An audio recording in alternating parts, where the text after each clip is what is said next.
This is Jamie Drummond with Good Food Revolution. I am here with none other than Rob Fink from Big Drop, joining us all the way from the UK. Where are you in the UK? Are you in London or just outside?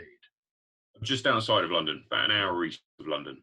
An hour Yeah, east. little town called Ipswich. So I was just saying before we started this interview, I tasted two of your non-alcoholic beers, as we call them over here, Mm-hmm. and was absolutely astounded by them. And I don't mean to be blowing smoke where the sun don't shine. I just want to tell you I was most impressed by the beers. Great. Would you mind telling me a little bit about the story behind your brewery, how it came about? Now, you were a lawyer by trade previously, I believe. That's right, absolutely. And I had started my own law firm in about 2010 Mm-hmm. with one other guy. It's still doing very well. I haven't worked there for a while now, but when we started it, the general split was I was business development. So he would do lots of the law and I would go out and get the work. And do But it was lunch, a law. basically. Exactly. Yes. Long lunches, great legal traditions in the city of London, long lunches stretching into the evening. And I very much enjoyed beer and quite enjoyed the long lunches as well. Right. But then in 2014, my wife and I had our first son.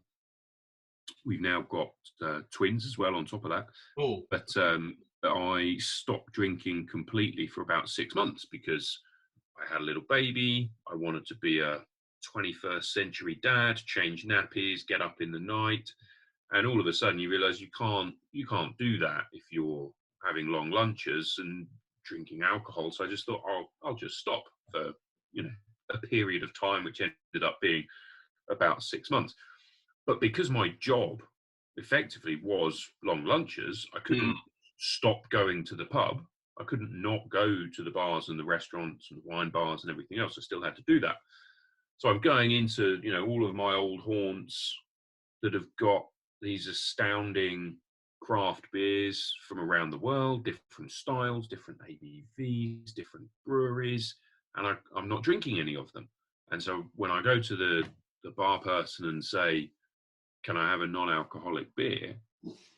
They sort of, reach into the fridge and dust off this bottle of mass-produced world lager that isn't really very nice. And it just, this was sort of 2014, 2015. Big Drop right. didn't release its first beer until November 2016. So it took a little while, but the seed of the idea then was me thinking, well, hang on a minute.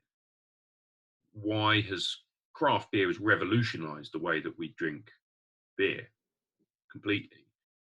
But why has it left alcohol-free beer, as we call it, or non-alcoholic beer? Why has it left non-alcoholic beer behind? It's not touched this sector at all. What if we could do for non-alcoholic beer what craft beer has done for beer?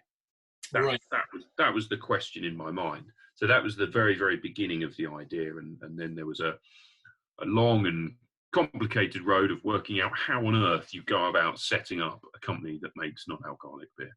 Now, had you brewed your own beer previous to this? No, I am not a brewer. I am a fan of beer, but not a maker of beer. You had never made it at home previous to this, or? No, never made it at home. My dad used to brew at home. He was quite a keen home brewer, but it wasn't ever something that I had done. And so, yeah, the first challenge was, okay, how do we make this? So eventually, I sent emails off to loads of brewing consultants, and what I was going to say is I've saved some of the emails because they responded basically saying, "You're mad. You shouldn't do this. There's As no in, market. you cannot make tasty non-alcoholic beer. You cannot." Well, actually, one of them said, "I could do this for you, but I'm not going to because I would feel bad taking your money." And I was like, okay, it is my money. I can do what I want with it. So I've kept that email. Anyway, eventually I found a guy called Johnny Clayton who used to work at a brewery called Wild Beer Co. over here, which is very well regarded and quite famous for very experimental styles of beer. Right. And he, when I said to him, this is what I want to do, actually said, oh, okay, interesting. Yeah, I don't know how you would do that, but let's So give that it a was go. a challenge, basically. That was a challenge, exactly. He didn't see it as a stupid idea. He very much approaches things as just, well, that sounds like it could be interesting. Let's give it a go, which is my mindset generally. So he set about brewing the first beer, and the first beer was actually the stout, because that was the style. That's my favorite style of beer.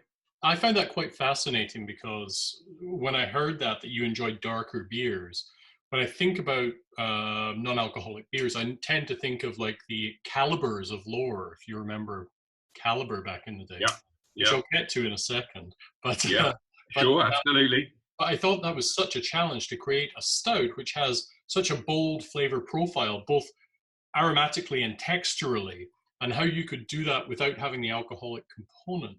So I'm not sure how much you know about the science behind that, but how do you bring that mouthfeel? How do you bring that depth of character to a non-alcoholic dark beer?